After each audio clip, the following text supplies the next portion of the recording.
Buonasera a tutti e ben ritrovati al Cesaris Corner. Io al solito saluto i miei nonni Bruno e Gabriella, zia Valletta, Risina e Scandiere. Allora, al corner di oggi finalmente ritorniamo dopo una prima settimana che avevo saltato. Questo quindi diventa il primo corner del 2023 perché ero a Madonna di Campiglio per una settimana per chiudere la mostra sulla materia che era stata aperta, la mostra Oltre la pittura. Tra parentesi, fino alla fine di gennaio, chiunque di voi avrà modo di andare a Madonna di Campiglio, ci sarà comunque l'esposizione Oltre la pittura, quindi vedrete parte delle opere, quelle rimaste, che erano in mostra.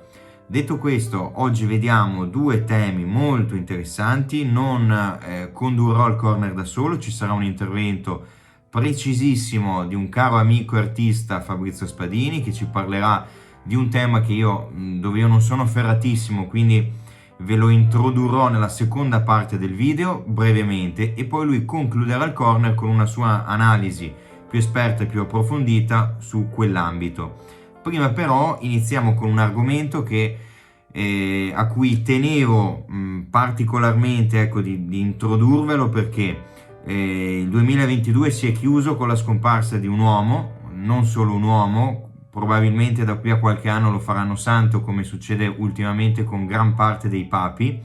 Vi parlo del Papa Benedetto XVI, che se n'è andato proprio il 31 dicembre 2022. Io avrei volentieri affrontato il tema già la settimana scorsa, poi non si è fatto il corner, quindi scala questo. Il tema qual è? È una lettera che è stata ripostata in alcuni siti che si occupano proprio di arte contemporanea. Era la lettera, o meglio il discorso integrale, che risale al 21 novembre 2009, in cui Papa Ratzinger tenne l'incontro con gli artisti. Allora, quasi tutti gli artisti dell'ultimo secolo, i papi dell'ultimo secolo, durante il loro percorso, hanno almeno una volta indetto una giornata per gli artisti, un mega incontro, chiamando celebrità di qualunque tipo, da attori, mondo del teatro, del cinema, dalla fotografia, della poesia, letteratura, arte, scultura, architettura, di tutto e di più.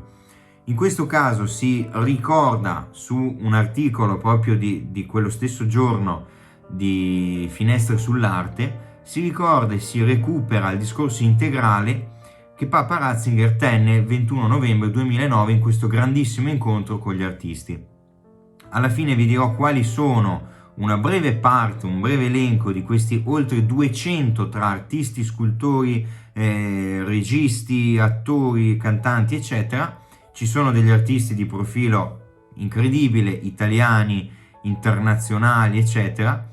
Ma io pongo l'attenzione su alcuni temi che ha toccato il Papa durante questo incontro, citando a sua volta gli incontri precedenti, tra cui quello di Giovanni Paolo II, quello di Papa Paolo VI, quindi ha toccato tantissimi argomenti e ci sono dei punti veramente impressionanti che io non l'avevo mai letto per intero. Più volte questo testo viene citato in giro, e recuperarlo per intero, vi dico, sono 5-6 pagine, se avete il tempo leggetevelo, c'è sull'articolo completo, ne vale la pena, perché si toccano alcuni temi che vi dico fanno venire i brividi, alcune espressioni, alcune frasi che hanno trovato questo Papa e i precedenti sull'arte, sugli artisti, sulla capacità dell'arte di evocare qualcosa di oltre, alcune definizioni di bellezza sono di una profondità che vi assicuro ci sono critici e storici dell'arte che in una vita non arriverebbero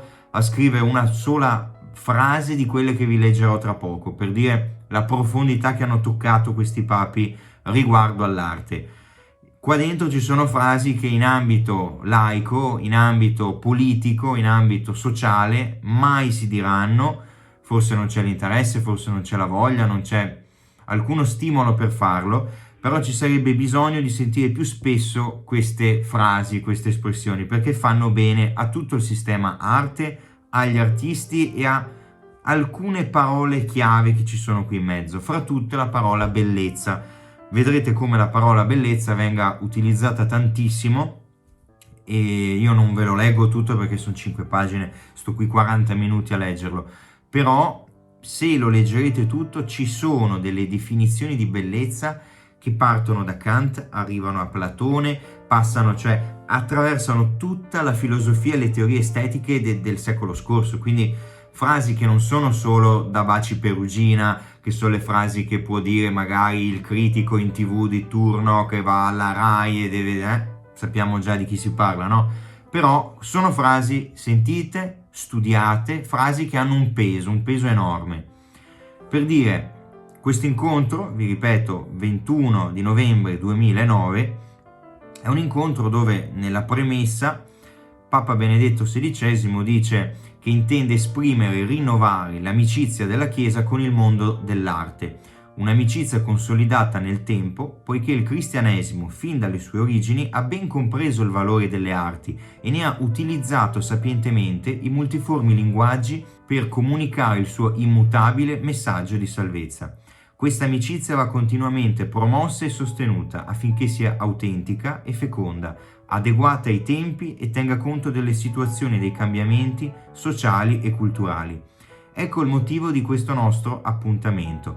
Protagonisti di questo incontro siete voi, cari e illustri artisti, appartenenti a paesi, culture e religioni diverse, forse anche lontani da esperienze religiose, ma desiderosi di mantenere viva una comunicazione con la Chiesa cattolica e di non restringere gli orizzonti dell'esistenza alla mera materialità, ad una visione riduttiva e banalizzante. Voi rappresentate il variegato mondo delle arti e, proprio per questo, attraverso di voi vorrei far giungere a tutti gli artisti il mio invito all'amicizia, al dialogo e alla collaborazione.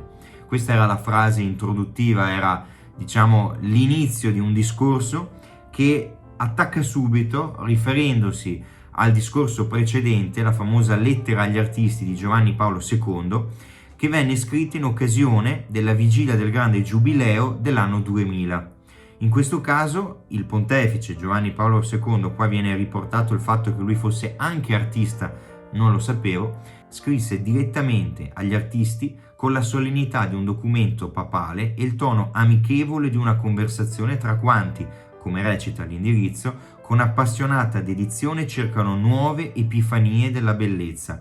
Lo stesso Papa 25 anni or sono aveva proclamato patrono degli artisti il Beato Angelico, indicando in lui un modello di perfetta sintonia tra fede e arte. Da qui in poi Papa Benedetto XVI inizia con una seconda lettera, che è quella riferita al 7 maggio 1964, in cui ci fu uno storico evento in cui Papa Paolo VI riafferma l'amicizia tra la Chiesa e le arti in un nuovo incontro, dove lui, credo che di tutti quanti Papa Paolo VI, in termini di, come si può dire, visione della bellezza, riguardo alle parole che ha speso, riguardo alle definizioni che ha dato, sia stato quello più artista di tutti, anche nel trovare un modo per parlare di arte, ed è quello che forse si è esposto anche di più, in maniera però convincente al massimo, secondo me.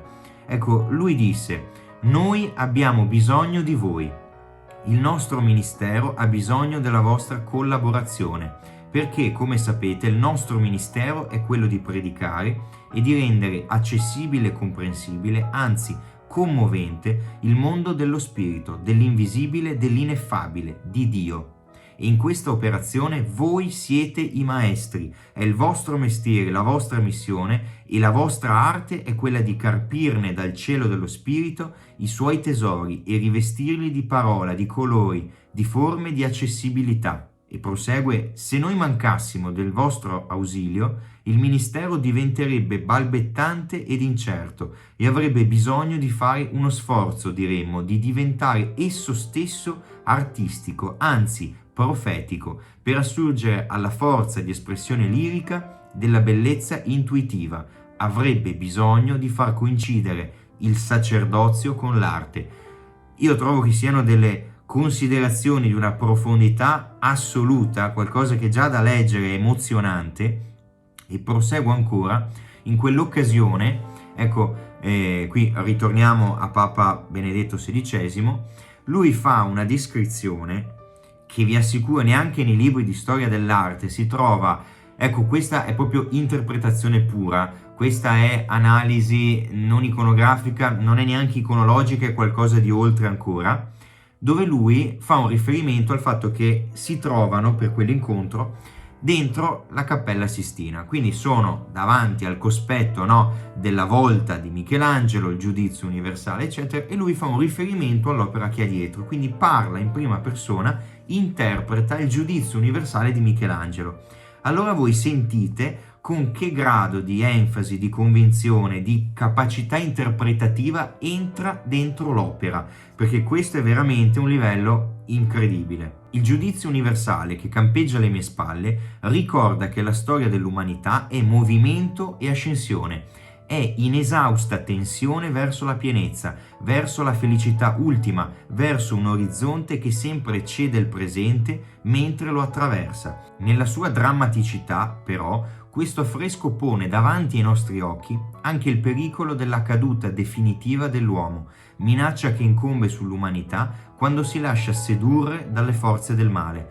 L'affresco lancia tuttavia un forte grido profetico contro il male, contro ogni forma di ingiustizia, ma per i credenti il Cristo risorto è la via, la verità e la vita. Per chi fedelmente lo segue è la porta che introduce in quel faccia a faccia, in quella visione di Dio, da cui scaturisce senza più limitazioni la felicità piena e definitiva.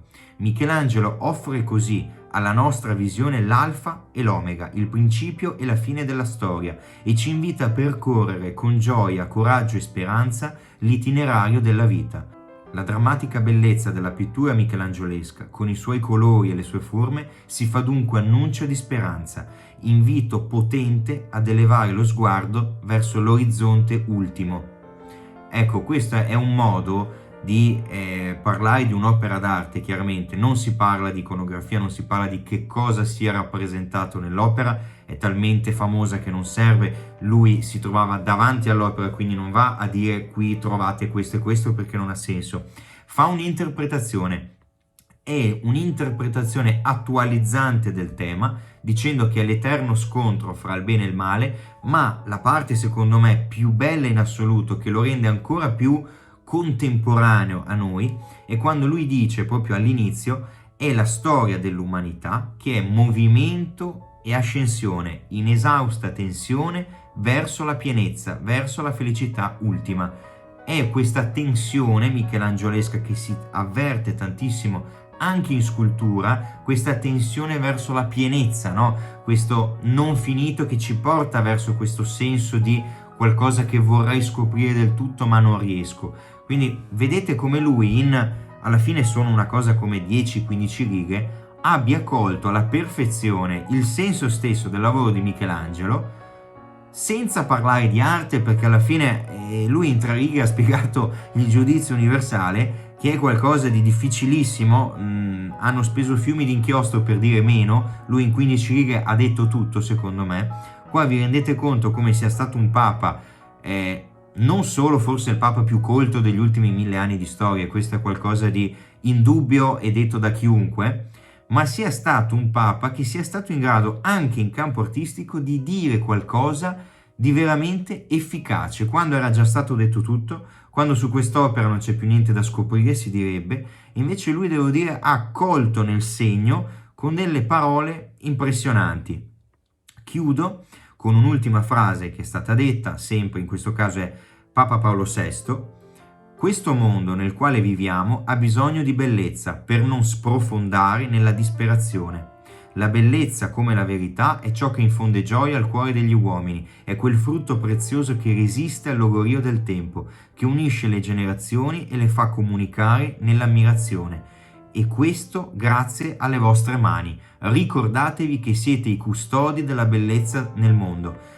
Sono delle frasi stupende, devo dire. Qua il testo è lungo, va avanti tantissimo, ci sono citazioni impressionanti. Per dire, Papa Benedetto XVI nell'arco di questo discorso ripercorre Platone, parla di Dostoevsky, cita addirittura Georges Braque, quindi c'è una completezza di riferimenti che è veramente dal libro di storia dell'arte. E allora chiudo questa prima parte del corner con un elenco velocissimo, vi cito alcuni nomi di artisti che erano presenti in quell'occasione, per darvi l'idea del livello generale. Si parte con Anish Kapoor, subito altissimo, Yannis Kounellis, Igor Mitorai, Getulio Alviani, visto che abbiamo fatto la mostra e a breve uscirà il video, Bruno Ceccobelli, Sandro Chia, Nicola De Maria, Lucio Del Pezzo, Giosetta Fioroni, Emilio Isgro, Ugo Nespolo, Mimmo Paladino, Giulio Paolini, Arnaldo Pomodoro, Mauro Staccioli, Alberto Sughi, Marco Tirelli, Valentino Vago, Giuliano Vangi, Grazia Varisco, Claudio Verna, Bill Vaiola. Ecco, questi sono solo una ventina appena degli oltre 200 artisti che erano stati invitati. Io allora non vi aggiungo altro, passo al secondo argomento, vi dicevo, su cui io non sono ferratissimo, già in passato avevo tirato in ballo il discorso, però chiamando altre persone che mi avevano aiutato a spiegare il tema. In questo caso vi faccio un'introduzione generale velocissima, ovvero un fatto che tra l'altro alcuni giorni fa aveva fatto anche il giro dei TG. Io l'avevo trovato la sera in diretta al TG1, quindi vuol dire che è un tema che ora come ora è molto caldo. Si parla della chat GPT. Che cos'è questa chat GPT, GPT-3, ci sono varie versioni. È un programma di intelligenza artificiale in cui voi scrivete, date un indirizzo, date un'indicazione di massima attraverso questa chat, appunto, e il programma crea un'immagine. In pratica voi scrivete su questa chat degli esempi: ritratto di donna dipinto alla maniera di Boccioni con un tramonto e un uccellino che vola. Ecco, vi si crea un'idea di immagine virtuale creata completamente da un computer, che non ne crea solo una, può crearne diverse a partire dalla stessa traccia che viene data. E che fa questo computer? Si parla, o meglio ci si è chiesti chiaramente, ma allora il computer è giunto al punto di creare un'immagine da zero sulla base di indicazioni di massima che l'uomo può dare? Allora chiaramente se uno va ad analizzare come è fatto un computer, la risposta è no, il computer non può creare da zero. Il programma ha a che fare con un database di immagini, quindi viene caricato, io non so se sia attaccato a internet, se abbia un archivio fisso dove si buttano dentro continuamente immagini nuove, però si codificano a delle immagini dei termini, il computer le mette insieme, man mano che si aumenta la mole di informazioni, la mole di dati e di immagini, il computer si può dire che impari a generare nuove immagini. In verità tutto ha a che fare con l'archivio dati che il computer ha, quindi se il computer ha 10 quadri, mescola quei 10, se ne ha 1 milione, mescola 1 milione di quadri, ma non crea niente, sfrutta delle immagini già presenti per fonderle e dare vita a qualcosa di nuovo. Chiaro, l'immagine risultante è un'immagine nuova, è un qualcosa di mai visto, è un qualcosa di mai fatto, ma sfruttando cose che già ci sono. Allora, qua premessa generale. Bisogna capire che cosa si intenda per creazione, cosa significa creare un'immagine. Se noi pensiamo che creare significhi creare da zero, vi assicuro neanche il cervello umano è in grado di creare immagini da zero. È provato, è stato studiato, scritto, teorizzato da scienziati, psicologi, psicanalitici, da Freud in primis, eccetera, che la mente umana non può creare immagini da zero. Anche le immagini fantastiche, anche all'interno dei nostri stessi incubi, se noi creiamo dei mostri, in verità non stiamo creando dei mostri nuovi, stiamo sfruttando quello che durante tutta la nostra vita, una serie di impulsi visivi, sonori, olfattivi, tattili, eccetera, tutti questi impulsi noi durante la fase REM, finché si dorme e si sogna, li mettiamo insieme e creiamo qualcosa di nuovo. Ma che significa? La base di partenza c'è, è la realtà. Quando noi, esempio, creiamo un'immagine, non lo so, mi invento un cavallo alato con 6 teste, è chiaro che non esiste, non l'abbiamo mai visto, ma abbiamo visto gli elementi che lo compongono. Abbiamo visto il cavallo, abbiamo visto Medusa con tante teste, abbiamo visto un'aquila, quindi poi mettere insieme i pezzetti è un altro tipo di creazione, è una creazione di assemblaggio, non di un creare da zero un'immagine. Quello la mente non può farlo e neanche il computer. Dove si gioca allora la partita vera sul fatto di creare o meno? Proprio sull'assemblaggio, perché nel momento in cui noi creiamo un'immagine, o meglio il computer assembla un'immagine, se noi al computer diamo 10 immagini, lui ne crea un'undicesima, quell'undicesima è nuova, sì, ma come è fatta? È fatta in parti uguali di quelle 10 che c'erano, quindi all'interno dell'undicesima immagine c'è un 10% degli elementi di ogni immagine che viene messo dentro secondo degli algoritmi.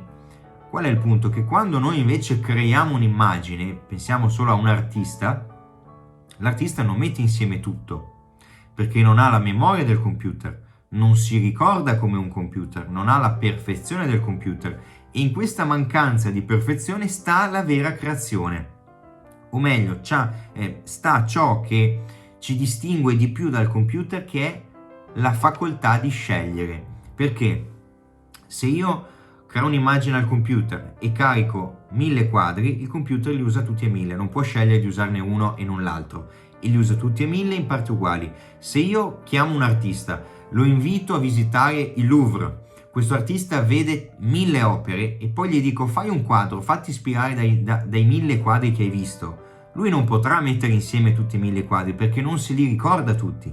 Allora quell'artista farà una scelta, ma quella scelta è frutto di cosa? È frutto di una suggestione, è frutto di un sentimento, del fatto che quando è entrato c'è qualcosa che l'ha colpito di più, e magari sceglierà solo 3-4 quadri da usare in modo diverso, magari con prevalenza di un quadro su un altro, eccetera, perché quello che ha introdotto è la facoltà di scegliere. Il computer non può scegliere, questo è il limite più grande nella creazione, e non può cambiare le variabili, non può scegliere di utilizzare di più un'opera e di meno un'altra. L'uomo può farlo, e in questa sua possibilità, che abbiamo visto è frutto di un'imperfezione strutturale, non se le ricorda tutte e 1000, qui c'è la vera creazione.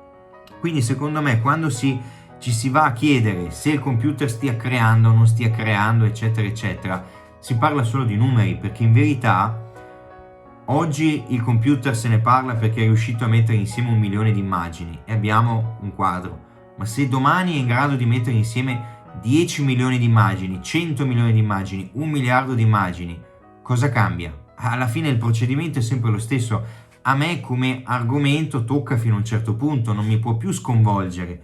Nonostante questo, già 3 anni fa, un'opera d'arte creata dall'intelligenza artificiale era stata venduta da Sotheby's. Mi ricordo che avevo fatto un corner proprio su quel tema, era tipo fine anno di 2-3 anni fa, a una cifra di tipo 200-300 mila dollari, quindi sono delle opere d'arte già considerati tali. Però vi ho detto, questi secondo me sono i limiti, e sono dei limiti grossissimi. Io non vi aggiungo altro perché, vi ripeto, non sono il maggiore esperto di questo tema. Ho cercato di introdurvelo facendovi capire secondo me quali siano i temi su cui veramente si debba incentrare il dibattito.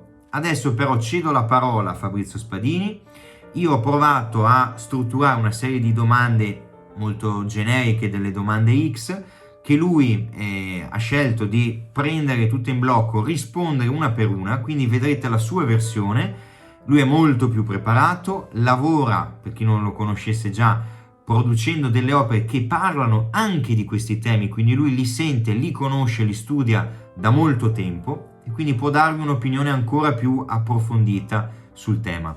Io allora concludo qui, vi do già i saluti, poi andrà via in onda Spadini e poi ancora la sigla di chiusura. Vi ringrazio per avermi seguito anche in questo corner. Prossimamente andrà in onda, al posto del corner, il filmato concluso sulla mostra di Alviani a Venezia. Vi ringrazio, buona serata, prego Fabrizio. A che punto sono le ricerche che si occupano di intelligenza artificiale legate alla produzione di immagini artistiche? Come prima cosa, per rispondere a questa domanda, vorrei definire cosa etimologicamente, quando si parla di intelligenza artificiale, che secondo me è un termine che viene usato impropriamente per definire questi software, questi sistemi. Intelligenza etimologicamente si riferisce a un qualcosa che ha anche capacità di discernimento, quindi di distinguere tra giusto e sbagliato, bene e male, capacità di discernere tra due o più elementi sulla base di quelle che vengono definiti come valori, che sono ovviamente che dipendono dal contesto socio-culturale, storico, eccetera. E già questo dovrebbe bastare a poterci permettere di dire che questi sistemi non possono definirsi intelligenti, perché hanno comunque la necessità che qualcuno, e quindi appunto l'essere umano, dica su che cosa si deve andare a porre un filtro, a fare questo discernimento. Mentre sul discorso artificiale, certo, ma artificiale è tutto quello che non è naturale, quindi anche per esempio la Pietà di Michelangelo è assolutamente artificiale in questo senso.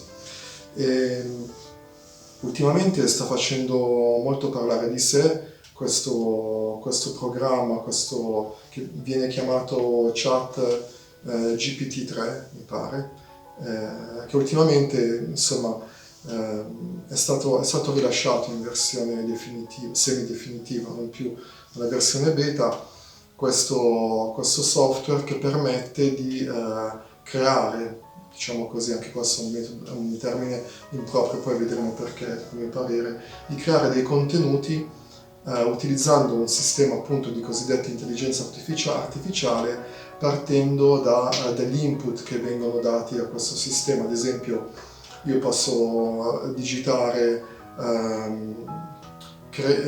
fare un componimento poetico sullo stile di Eugenio Montale che parla di questo argomento, delle onde del mare ad esempio. E questi sistemi producono effettivamente in tempo molto rapido un componimento scritto, che però è assolutamente lontano da quello che può essere un componimento poetico, perché si capisce, salta subito all'occhio, che questi sistemi utilizzano un mix in questo caso di testi, di parole prese dal database che fa riferimento, in questo caso al poeta in questione, Eugenio Montale, facendo una sorta di accrocchio, una sorta di potpourri, mettendo assieme un qualcosa che però non è assolutamente legato a quello che secondo me è il senso, non solo poetico ma in generale, anche parlando di letteratura, di musica, di arti visive, quell'input che è anche un legame secondo me con il sacro, con la sacralità, che è tipico proprio dell'essere umano quando ha una suggestione, un'idea, e quindi tra l'altro anche da sempre l'essere umano ha utilizzato il proprio bagaglio culturale, quindi le proprie conoscenze culturali, mettendole assieme, quindi facendo né più né meno quello che fanno questi sistemi informatici, con la differenza che questi sistemi informatici hanno una rapidità molto molto elevata e hanno potenzialmente l'accesso a tutte quelle che sono le informazioni che vengono caricate sempre da noi utenti nei vari database social, reti eccetera, e le mettono assieme, però non hanno, cioè non si può definire questa operazione al pari di quello che è la suggestione artistica, poetica, che ha a che fare con l'animo umano, insomma. Si può parlare davvero di creazione di immagini? Infatti no, non credo. Si può parlare di un mix, di un grande appunto calcolatore. Io definirei questi sistemi come delle grandi calcolatrici molto performanti che accedono a un database potenzialmente illimitato per mettere assieme degli ingredienti sulla base di qualcosa che hanno già visto. Però ad esempio, prendiamo l'esempio degli ingredienti, anche non basta mettere assieme gli ingredienti di una ricetta per fare un piatto degno di uno chef stellato. È possibile che questo possa limitare il campo d'azione degli artisti o che li possa quantomeno far preoccupare riguardo al loro ruolo. Per le stesse motivazioni che dicevo prima, io non credo che questo possa avvenire. È anche vero che ultimamente, soprattutto sui social network, c'è stato un po' un comparire di questa icona, di questa immagine, con un simbolo del divieto, con AI o IA a seconda, comunque in sostanza, come dire, vietato, cioè non sono d'accordo con questi sistemi legati all'intelligenza artificiale. E questa immagine spesso è stata proprio divulgata sui profili social di illustratori, autori delle arti visive e anche artisti. In realtà, secondo me, questa preoccupazione al momento non è fondata, perché anche chi si occupa di immagine generata da sistemi digitali, quindi fotoritocco, pittura digitale, eccetera, illustrazione digitale, comunque se una persona fa una ricerca vera in questo senso, secondo me non deve temere che il proprio lavoro possa essere soppiantato da una macchina. È vero, ci sono state delle polemiche, ci sono tuttora in corso delle polemiche legate al discorso delle royalties, perché è vero che quando io pubblico un'immagine di un'opera su internet, in rete, questi sistemi possono prendere degli ingredienti, delle parti della mia immagine e riprodurla per fare altre immagini senza chiedermi il consenso. Però è anche vero che oramai lo sappiamo, quando uno pubblica un contenuto, una foto, un'immagine sul web, pur mantenendo la proprietà del manufatto artistico, la proprietà intellettuale di questo prodotto, comunque consegna alla rete questa immagine, questa riproduzione. A maggior ragione poi, trattandosi di immagini digitali, lì ci sono un po' più di problemi, perché non ha senso parlare di originale, quindi posso capire che nel campo soprattutto dell'illustrazione, della pittura digitale, possono sorgere delle preoccupazioni in questo senso, però più che altro legato al discorso delle royalties, ma penso che questi problemi poi verranno risolti. Insomma, questi sono, come sempre accade, sono novità che anticipano anche tutta la giurisdizione e regolamenti giuridici legali che la riguardano. Se in un futuro non troppo lontano gli artisti lavoreranno utilizzando questi algoritmi e questi strumenti, oppure potrebbero crearsi due schieramenti ben distinti, e gli artisti potrebbero quindi abolire completamente l'utilizzo di questi strumenti. Secondo me già oggi, quando facciamo una ricerca su Google o altri motori di ricerca per avere delle reference, delle suggestioni per delle immagini, già utilizziamo questi strumenti in qualche modo. Tuttavia questo non toglie il valore di quello che viene prodotto. Da sempre gli artisti hanno fatto riferimento a libri piuttosto che ad altre opere realizzate da altri loro contemporanei o precedenti, soprattutto per quanto riguarda le arti figurative. È vero che, ad esempio, parlando delle opere che ho alle mie spalle, io potrei dire a questi sistemi crea un'immagine che, ispirandosi alla pittura delle avanguardie, del futurismo, del divisionismo, possa mettere assieme il paesaggio urbano di Sironi con un'immagine legata all'animazione giapponese, ai robot giapponesi. E probabilmente questo algoritmo andrebbe a prendere queste parole chiave che io devo digitare con un determinato codice e potrebbe generare molte immagini simili magari a quelle che sono, nel mio caso, le mie opere. Però quello che questo sistema non può fare, e penso che non lo potrà fare neanche andando avanti, è avere l'idea, avere l'input di mettere assieme queste cose, cioè qualcuno glielo deve dire, e quindi credo che questo rimarrà sempre un limite di questi strumenti. Come artista, come potresti usare e servirti di questi strumenti? Sì, appunto, come dicevo, in alternativa al fatto di andare in un museo oppure di passeggiare, di avere una suggestione da un paesaggio, oppure da una suggestione interiore, da uno stato d'animo che posso portare fuori anche in senso non figurativo, posso comunque utilizzare queste suggestioni che possono provenire dal fatto di aver visto delle immagini in rete piuttosto che su delle riviste o dei libri, oppure dopo aver visto una serie TV o un film o un lungometraggio, un cartone animato. Quindi diciamo che la fonte da cui una persona può attingere per poi filtrare, avere delle suggestioni che possono portare a un componimento poetico-artistico, secondo me non va a influire su quello che è poi il risultato finale. Poi questo è un discorso anche soggettivo, è chiaro che anche dal mio punto di vista vedere un luogo dal vero, ovviamente, vedere una città, visitare un posto dal vero, andare a vedere uno spettacolo, un balletto al teatro, è tutta un'altra cosa rispetto a vederlo attraverso un medium digitale, però questo comunque già sta avvenendo e credo che questo non debba essere visto come un pericolo relativamente a queste che vengono definite intelligenze artificiali. Ad esempio c'è un software, uno dei tanti comunque mi pare si chiama Midjourney, che permette di digitare appunto una descrizione testuale di un'immagine, ad esempio un castello medievale con un drago al tramonto ispirato allo stile pittorico di Monet.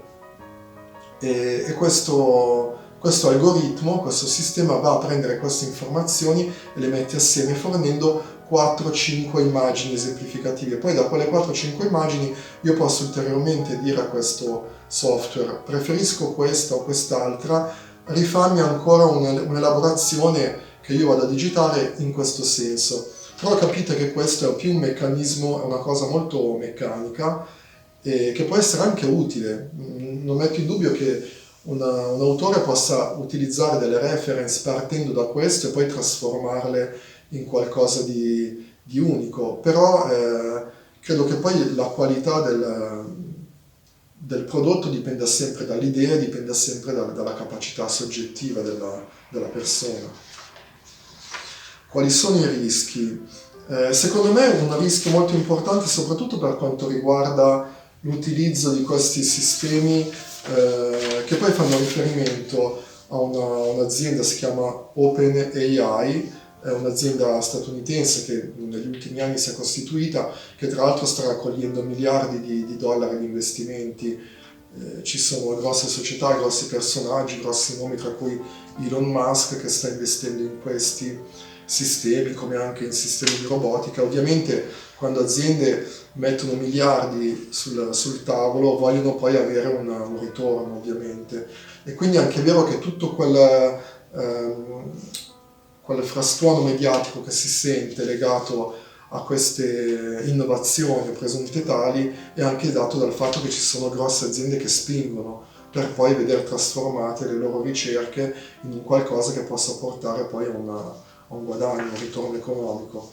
E questo sistema appunto che dicevo legato a Midjourney, che utilizza questo algoritmo, questo sistema DALL-I, adesso non so se si pronunci esattamente così, comunque permette appunto di digitare una narrazione, cioè un testo descrittivo e poi di produrre queste immagini. Sono stati fatti anche degli esperimenti a livello di fumetto, così definito, poi in realtà sono una serie di immagini, delle illustrazioni, sulla base di un testo scritto da un autore. Se lo cercate lo potete trovare, è stato pubblicato anche dal Corriere della Sera sul loro sito. Il risultato parla da solo, non c'è bisogno di commentare comunque. Senza nulla togliere al contenuto narrativo che infatti viene dalla persona, dall'autore che l'ha scritto, il risultato visivo è fondamentalmente un qualcosa che si è già visto. Se qualcuno volesse fare una ricerca Midjourney su Google per immagini, vedrebbe una serie di immagini potenzialmente tutte simili. E quindi da quel punto di vista non vedo nessun pericolo. Mi piaceva fare questo, in generale rispetto a questa tematica, mi piaceva fare un riferimento con una teoria che non mi ricordo bene il nome di questa teoria del secolo scorso, però fondamentalmente parlava del fatto che se uno avesse messo una scimmia o delle scimmie con una macchina da scrivere davanti, prima o poi avrebbero, per un discorso statistico di casualità, avrebbero scritto qualcosa di senso compiuto e magari dopo miliardi di anni anche un testo di Shakespeare. E poi questa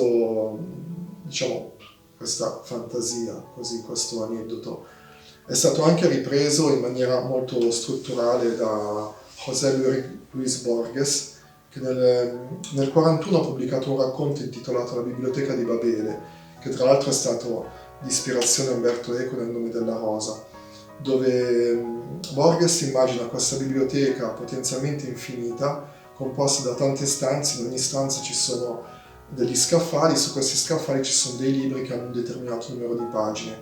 Ogni pagina è composta da un determinato numero di caratteri tipografici, spazi e caratteri. Quindi casualmente queste pagine ogni tanto possono anche avere delle frasi di senso compiuto, oppure ad esempio una pagina che si ripete con un senso compiuto che differisce per uno spazio, per una lettera, questo in maniera quasi infinita.